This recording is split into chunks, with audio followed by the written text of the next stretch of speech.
Sir और रोशन आनंद sir का विवाद इन दिनों पूरे देश में सुर्खियों में है।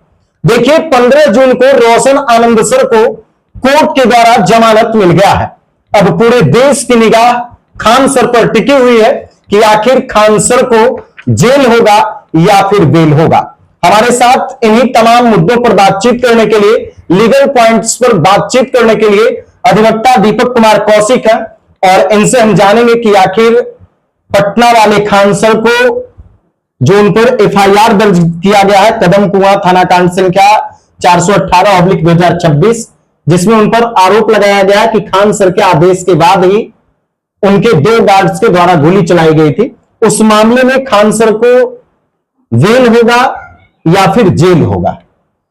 नमस्कार दोस्तों, सबसे पहली बात है कि कन्हैया कुमार 410/26 कदम कुआं थाना कांड संख्या 410/26 के सूचक है, जिनके द्वारा ही यह घटना के बारे में आवेदन दिया गया था कि रोशन सर के एवं ज्ञान बंधु के डायरेक्टर के द्वारा ही घटना कारित की गई है, जिसमें रोशन आनंद को जेल भी हुआ था और उनको जमानत याचिका के उपरांत उनको जमानत भी दी गई। और 2 तारीख की घटना है जिसमें कन्हैया कुमार जो खान सर के मैनेजमेंट को देखते हैं, उनके द्वारा मुकदमा दर्ज कराया गया था लिखित आवेदन में, इन्फॉर्मेंट वही है केस के।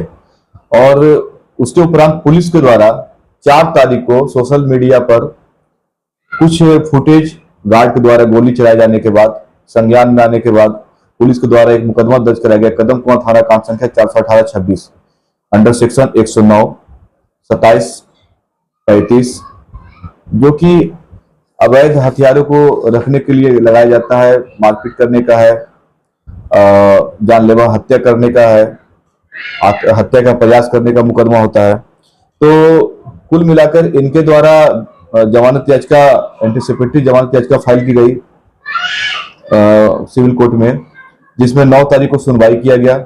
9 तारीख को सुनवाई के बाद बहुत सारे लोगों को ये मन में होगा कि उनको जमानत मिल गया है, लेकिन ऐसा नहीं है। उनको उनके एडवोकेट के द्वारा प्रेयर किया गया कि हमको कुछ इंटरिम राहत दी जाए, तो उनको इंटरिम राहत दी गई, अंतरिम राहत प्रदान की गई है उनको कि पुलिस के द्वारा इनको गिरफ्तार नहीं किया जा सके। इसके बाद कॉल फॉर डायरी की आईओ के द्वारा मांग की गई है। अब नेक्स्ट डेट इसमें 20 को दिया गया है, जिस पर सबकी नजर है। अगर आईओ के द्वारा जिसके जांच अधिकारी अनुसंधानक है, अगर उनके द्वारा उनको डायरी नहीं दी जाती है तो नेक्स्ट डेट पर उनको डेट बढ़ सकता है। और अगर उनकी समय पे ही जो समय सीमा तय की गई है उस पर अगर उनको मिल जाता है तो डायरी मिलने के उपरांत कोर्ट में दोनों पक्षों के बीच में बहस होगी और बहस के उपरांत जो है इनको ऐसा कोई सेक्शन उसमें गंभीर लगाया नहीं गया है जिससे कि कोर्ट को भी नजर में इसको बेल देने में कहीं कोई दिक्कत हो सकती है।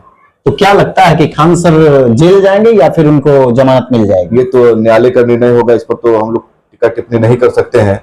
लेकिन फिर भी जो सेक्शन उन पर लगाया गया है वो कोई भी सेक्शन एप्लीकेबल नहीं होता। पुलिस का इन्फॉर्मेंट का केस है, उसमें अनिल सिंह इसके इन्फॉर्मेंट है 418/26 के, और सारे सेक्शन जो है एक तरह से देखा जाए तो इन पर एप्लीकेबल नहीं है। परिसर में हथियार रखने का होता है कि उसके मालिक को ही इसके दोषी माना जाता है और अवैध रूप से लाइसेंस रखने का होता है।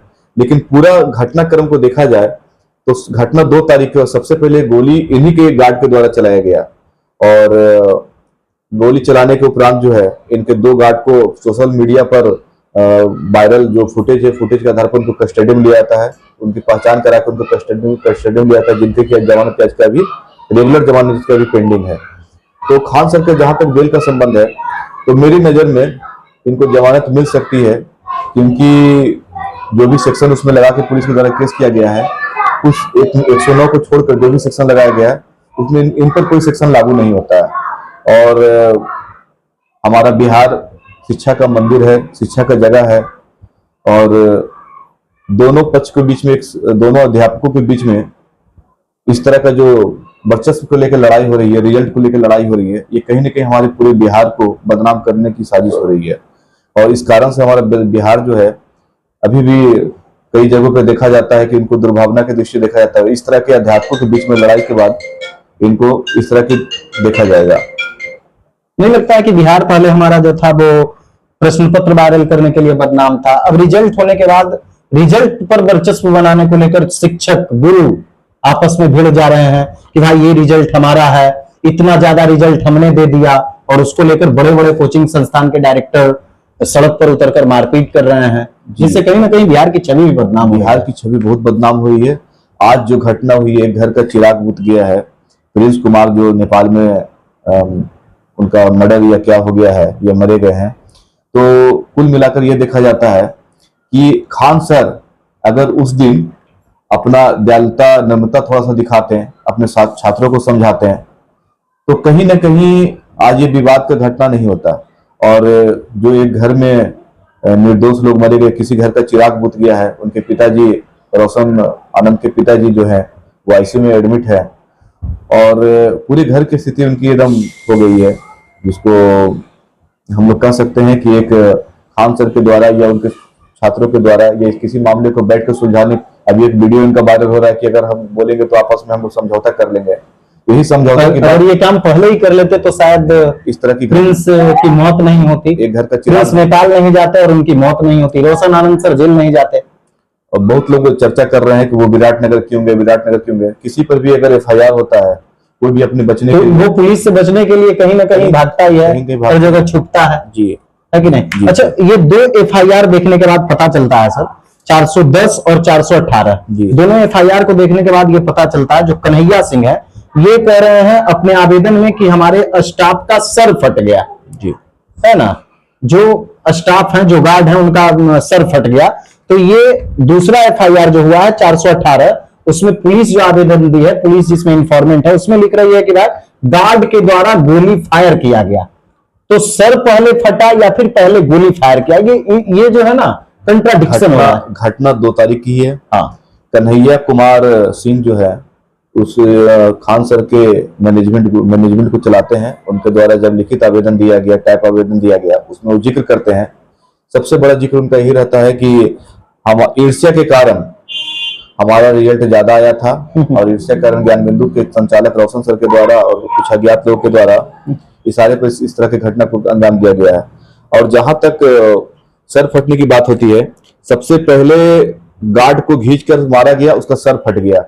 तो कहीं ना कहीं ऐसा हुआ होगा कि सबसे पहले गार्ड ने गोली चलाया होगा, गोली की आवाज सुनकर छात्र जो है उग्र हो गए होंगे, भगदड़ हो गई होगी, भगदड़ हो गए, गिर गए होंगे किसी तरह से, बहुत कुछ हो सकता है। जांच नहीं लगता है कि इस मामले में पुलिस को थोड़ा सा संवेदनशीलता से काम लेना चाहिए था, वहां पर पुलिस को थोड़ा सा संजीदगी से काम लेना चाहिए था, जिस प्रकार से पुलिस ने जल्दबाजी किया।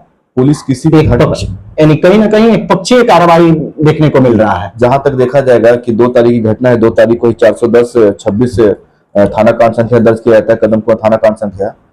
उसी दरमियान में पुलिस के द्वारा पहले एक पक्ष को ही सुनते हुए एक एफआईआर दर्ज किया जाता है, और रोशन आनंद सर को जेल भेज दिया जाता है। जेल भेज जाता है। इससे भी छात्र कहीं उग्र हो गए, और कुल मिलाकर अगर पुलिस के द्वारा शांति से बैठकर इस मामले को सॉल्व किया जाता, दोनों को समझौता के बीच में बुलाकर समझौता किया जाता, क्योंकि ये शिक्षा का विषय हो जाता है, और शिक्षा में कभी कोई ये लोग क्या अपराधी है, दोनों टीचर हैं, दोनों पढ़ाते हैं, कितनों लोग का भविष्य बनाते हैं। इस तरह से बिहार की बदनामी और टीचर अपनी बदनामी खुद करवाते हैं।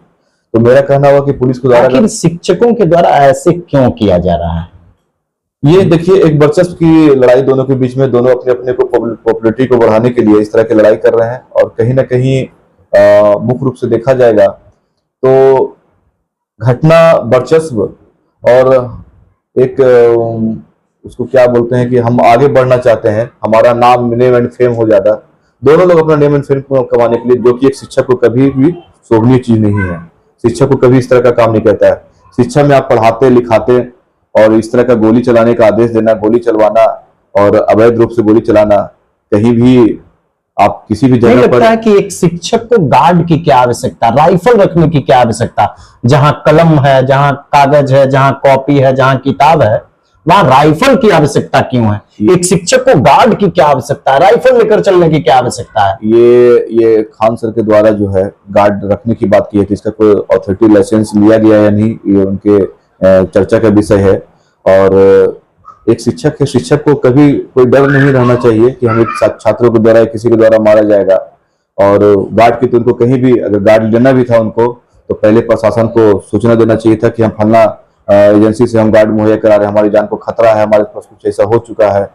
और उनको पहले भी 1-2 मुकदमा रहा है, 353 का मुकदमा एक बार है, कोई 21 या 22 का मुकदमा होगा। और भी कई मुकदमा है खान सर पर। जी, एक दो से ज्यादा मुकदमा है जी। एक मुकदमा की तो मुझे जानकारी है। हाँ। और मुकदमा की जानकारी मेरे को नहीं है। लगता है नहीं कि गार्ड रखने के लिए उन्हें पहले गृह विभाग से परमिशन लेना चाहिए था, गृह विभाग को इसकी सूचना देना चाहिए था कि भाई। सर्कुलेशन यही है कि किसी को भी अगर बॉडीगार्ड या फिर आर्म्स लाइसेंस लेना होता है, ठीक है, तो पहले आप लोकल थाना में बड़े पदाधिकारी को, एसपी महोदय को आवेदन देना होता है कि मेरी जान को खतरा है, हम गार्ड रखना चाहते हैं। वहां से परमिशन मिलने के उपरांत ही गार्ड को रखना चाहिए था। आज संजोग से देखा जाए कि जो गार्ड के द्वारा गोली चलाया गया, उस गोली में अगर कोई छात्र आहत हो जाता या कोई छात्रों का समूह आहत हो जाता तो उसकी जिम्मेदारी कौन लेते हैं? ये तो आदेश कर देते हैं कि चलिए भाई गोली चला दीजिए, वीडियो फुटेज में आया है, लेकिन शिक्षक को ये सब बात शोभनीय नहीं होता है।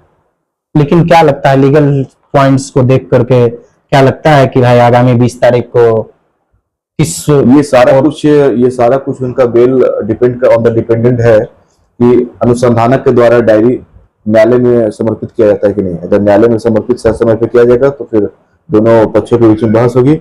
लेकिन लीगल पॉइंट पे देखा जाए तो जो एफआईआर पुलिस के द्वारा की गई है, वो खासकर एफआईआर की गई है बचने बचाने के उद्देश्य से, और कहीं भी खान सर का एलिगेशन वो सब महसूस नहीं होता। लीगल पॉइंट पर है, न्यायालय का फैसला है, उस पर न्यायालय अपना जो बहस के उपरांत फैसला सुनाएगी, वो दोनों पक्ष को मान होगा। अगर कोई संतुष्ट नहीं होंगे, दो पक्ष संतुष्ट नहीं होगा, वो अपना हाईकोर्ट जाएगा। तो देखिए, हमारे साथ अधिवक्ता दीपक कुमार कौशिक थे और इन्होंने खान सर और रोशन आनंद सर के मुद्दों पर कानूनी बिंदु पर अपना पक्ष रखा।